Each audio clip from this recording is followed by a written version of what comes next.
Hi, I'm Mary Morrow from St. Clair County High School. And I'm Lori Miller from St. Clair County High School. And I'm Jenny Carden from Asheville Middle School.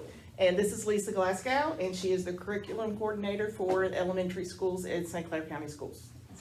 Thank you for coming today. Thank you. We appreciate it. I'm just gonna start out with, the big question here. What are some of the challenges that you face as curriculum coordinator? There are several challenges with this position, and one of those being having the financial resources to get the resources into the teachers' hands that are needed for them to be able to successfully teach their standards. Those resources can be anything from a textbook series. That's one resource that is often provided for teachers, in addition to hands-on manipulatives. If it's looking at STEM initiatives, just having the materials to do the experiments, of course, in science as well. So definitely financial constraints are a big problem. Also, PD, whether you're bringing someone in that may be charging, or if you're trying to provide it in-house, you're looking at potential substitutes to bring in to cover the classes if you're doing it during the school year, or if it's during the summer. You do hope that people would just want to grow professionally and volunteer their time in the summer, but I've always also wanted to respect the fact that we are professionals, and what other professions do we ask people to just donate all their time to come in and learn their job? So having stipends to offer people, I think, would be a huge incentive to get people to come in for more trainings in the summer.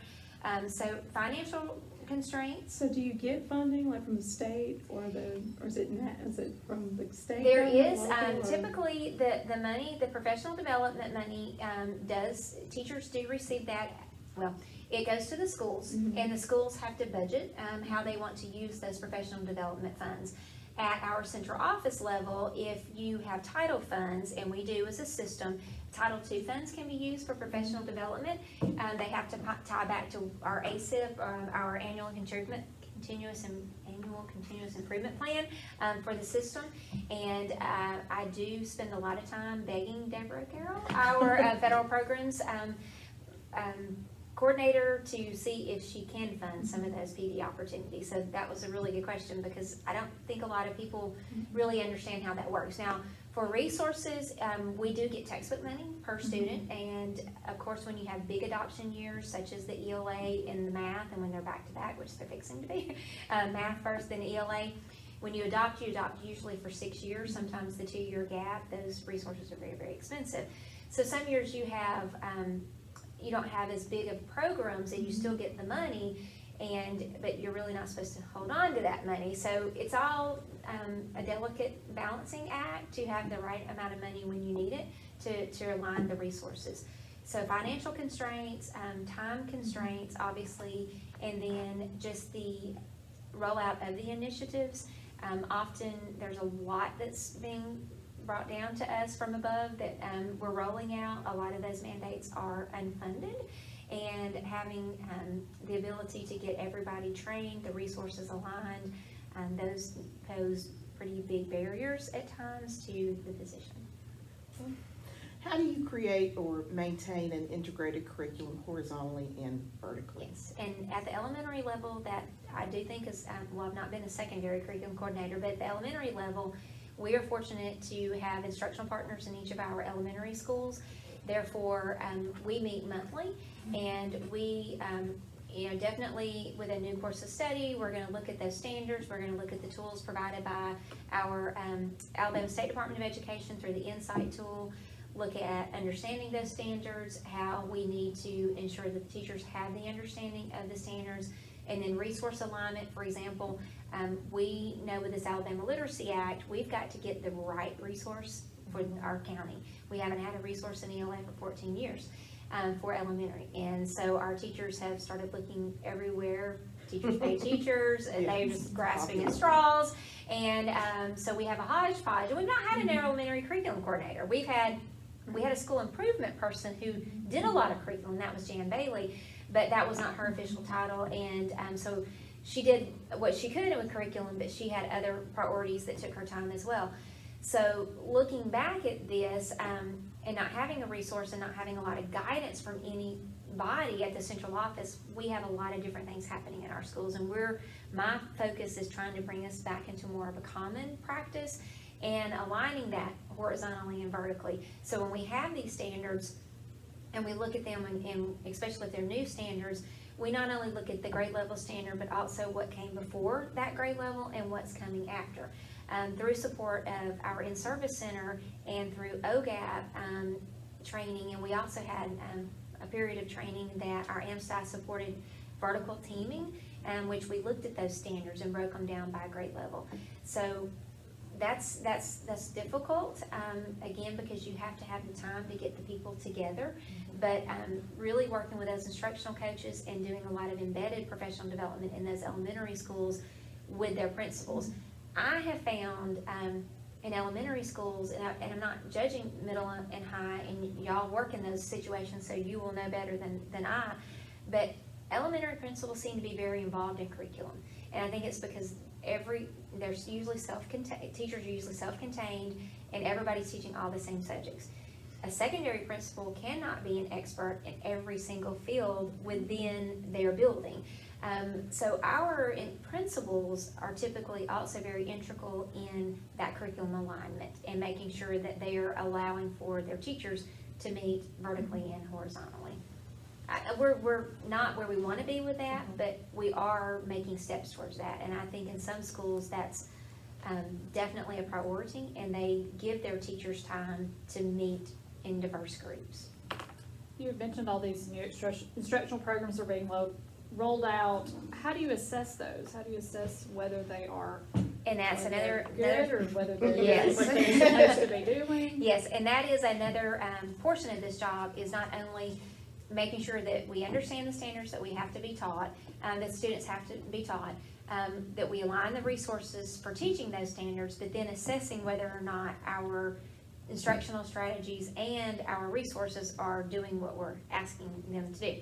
So we do have common assessments in elementary. I know they've worked towards that this year in secondary. So in elementary, we have our screenings, our 3 times a year benchmarks, and in addition to that, we have our 9 weeks common assessments. Those were created before I took this position, but it was created with representatives from all the different school communities and the different subject areas, and that goes along with the pacing guide. So you have to establish what are we teaching each 9 weeks. Once we've done that, hours were created in elementary through the achievement portion of Scantron. So you can look for a content standard and specific questions that measure that. And then those assessments were used, and I created at my school, and I've shared this with the other principals, once those assessments are given, where teachers go in and evaluate their scores based on, was my pacing appropriate? Do I need to move a little faster? Do I need to reteach some items? It really helps them. If you just give the test and you're finished and that's all you do with it, well, it wasn't used for its purpose. So once those 9-week common assessments are given, then that teacher really analyzes that, and then the principal also looks at how that analysis to see if we need to realign instructional strategies, or do we need to have different resources, or do we, like I said, that pacing is a big part of that, because if we look at it and they're missing a lot in one domain, well, it may be that the teacher, even though it was in the pacing, maybe her class didn't master something quick enough, so they had to spend more time. And that's acceptable. We're always adjusting our pacing, but we also have to think about that long range plan too. Are we going to be able to get everything taught in a year? So common assessments are very important for doing this, in addition to our benchmark assessments. And then of course we have our state accountability test as well. Is that did I answer what you asked? Yes. Okay. And, kind of as a follow-up to that, do you worry that all this focusing on all the scope and sequence and everybody pacing guides, it's taking away some of the teachers' autonomy, that they feel like they're just following the script, that they feel like that everything's already mapped out for them and this is what they're supposed to be doing? Do you feel like the emphasis on those benchmark assessments and standardized assessments are taking away a little bit of the I would creativity? absolutely say that does, but then again, we live in an accountability world, and you also, when I answer these questions, I'm thinking in terms of this new role, because I've been in this role now almost a year as curriculum coordinator, but also going back as building level principal. You have to have accountability, and you would hope that every teacher in his or her own classroom is able to be effective. But you have to have, we have schools that have over 1,000 kids, and the principals need to be in those classrooms, but they have so many things they're responsible for as well. So I think those pacing guides and those common assessments, in a sense, it may take away some of that, but then again, it makes sure that we all know the importance of what we have to do and the urgency of how this has to happen, because if we didn't have those guidelines, there are some teachers that may not follow them and may not, we're paid to be teachers, but we're also required to teach our courses of study and our standards. And as a system level person, being able to support that, to make sure that happens, I feel like is my role. The principals have to be those eyes that are in those classrooms. So I think charter schools, obviously, if you can't function within your course of study, you're a charter school kind of gives you some flexibility that if you don't feel like you fit within those constraints. But I just, we're required to teach our course of study. So any teacher, whether someone's telling them how to do this or not, surely is looking at long-term goals. Then you look at your short-term goals. And the very beginnings of that is your pacing. Okay, I've got all this to do in a year. I need to allocate a certain amount of time to make this happen. So I would think even if someone wasn't telling a teacher where that pacing is, that surely to goodness a good teacher is already working through that themselves. In terms of the autonomy, I will say in St. Clair County, I'm not a person that says you have to do it this way. Within our elementary, we have Saxon as a phonics program. It's something that was realized was definitely missing within our reading program. Well, we hadn't had one in 14 years. But within that, all of our scores just kept pointing back to the fact that we were missing that component. So we purchased countywide several years ago Saxon Phonics for K through 2, trained everybody. Well, Springville Elementary had attended some trainings and were big fans of someone named Wiley Blevins, who is really a big researcher in phonics. And he actually partnered with a textbook company, and they call it a supplemental program. And they asked me to come sit in with them when that program was presented by the vendor, and they wanted permission to pilot that program because they had concerns about Saxon, and they felt this one may meet their needs a little better. And we've agreed to let them do that. And now they're collecting their data to make sure that that program for them is effective. But even within that, it still has a pacing. And I know that they're looking at the long-term and the short-term goals. So can it be restrictive? Possibly. But if we all go back to the fact that we have to teach our standards, then, and understanding that any pacing that's coming out, any assessment, if it's all lining up to teaching those standards, I would hope no one felt that their autonomy was taken away. How they teach it, we don't dictate, but the fact that they do have to teach it and giving them the resources that have been vetted or are research-based. If you're a federally funded school, you don't have as much liberty because you have to, we have places we have to look to make sure that what we're using is on a list of vetted programs so that we're not haphazardly just picking things. Because I tell you, with not having a reading resource purchased for 14 years, teachers pay teachers for some places, and I've been very shocked for some schools, has become their go-to place. And I'm not saying that everything on that is bad, but it's not vetted. It hasn't been through a process where someone has looked at, is this research-based? Does it have the proven results that it's supposed to, prove? It's basically a lot of those resources have not had someone come in and do studies to prove that they are effective. And so I do think a curriculum person helps those principals ensure that what's being used in their buildings meets that threshold of effectiveness. And so I would never want anyone in our county to feel they have no autonomy, because that's a huge word for me, like autonomy. And I would never want anyone to feel like they were forced, but then again, just being an Alabama public school teacher, we do have our courses of study, This so is- we don't This have, has been really interesting to me because as an arts teacher, my course of study is very short and very Yeah. broad. yeah, It's- but it's no. like- And if you're a self-contained elementary teacher and you're teaching every Mhm. subject, I don't know that they want much more autonomy. They kind of Right. want me to tell them what to do. Yeah. They're like, okay, just tell me what, this is what I'm teaching. I need to know what resources, and they'll even say, and how do I need to teach it? So I think, again, coming from secondary, what is your subject? What do you? Spanish. Okay, so, well, yours is kind of cut and dry. So, but let's just say you were science or even social studies. You've got that course of study, but the way you decide to, teach that is definitely left up to you. But in terms of the accountability of making sure that you're teaching it, by golly, your principal better be making sure that you're teaching your standards. And, so autonomy, not for what you teach, because that's laid out for you, but for how you teach it, absolutely. Now, yes, do we assess too much in elementary? Yes. But we're hoping through this Literacy Act, we're supposed to have some vetted assessments, that's the big buzzword, research-based vetted, but they're going to give us a choice of 3 only. And every elementary school in Alabama will have to pick one of those 3, and that will be what we use. And because we do have multiple assessments, but then again, the assessments we use measure different things. You have, especially in elementary, if it's a coding issue, that's DIBELS.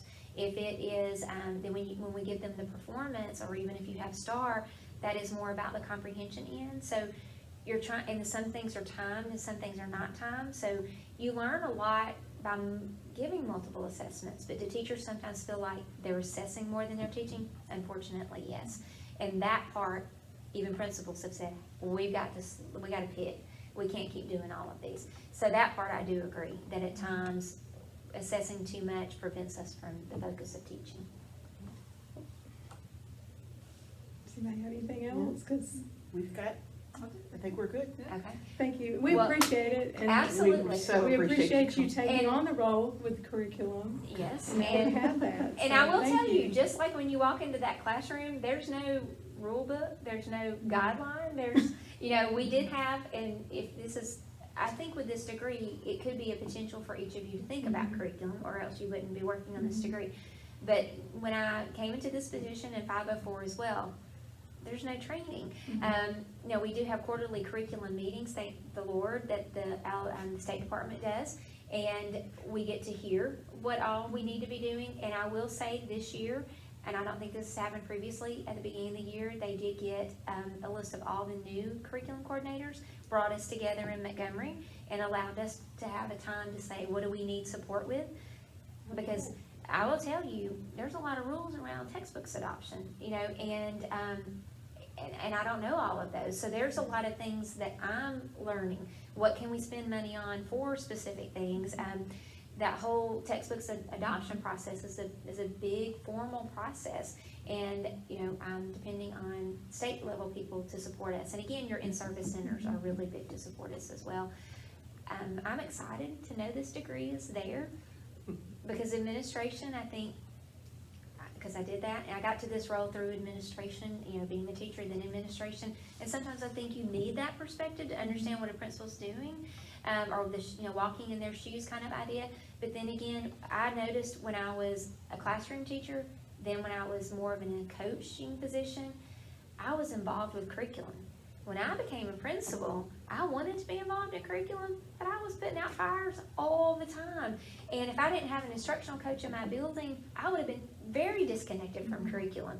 And you having this degree, you will be a breath of fresh air because you've not had that negative that you sometimes get pulled with administration, because your primary, well, there's all kinds of responsibilities as a principal, but you're supposed to be the instructional leader in your school. But when you're dealing with the discipline and you're dealing with the upset parents and all of the paperwork and mandates and things, that you lose that focus. So it was interesting that day when we had the new curriculum coordinators. It was a mix of people who had never been principals and those that went the principal route. So I sometimes think that this is, well, Do you see a big I can difference see- between the ones who went the principal route and the ones I who don't know didn't? yet, but I would say, I would think that those people, where I may come across immediately and say all the things I know you can't do because I've been on the Oh, negative okay. end, and I see the barriers, you guys may come at this with not seeing the barriers. So, Okay. you know, as a principal, I know when something rolls out, I've gotta think, okay, I gotta have time to roll this out, I've gotta have, one, the money for the resources to do it, two, time to train my people. Time to train my people often means I've gotta hire subs, and then the day that I make the schedule, then I have subs call in. You know, there's just all these barriers that I'm already thinking about, that you guys are just gonna be like, support people.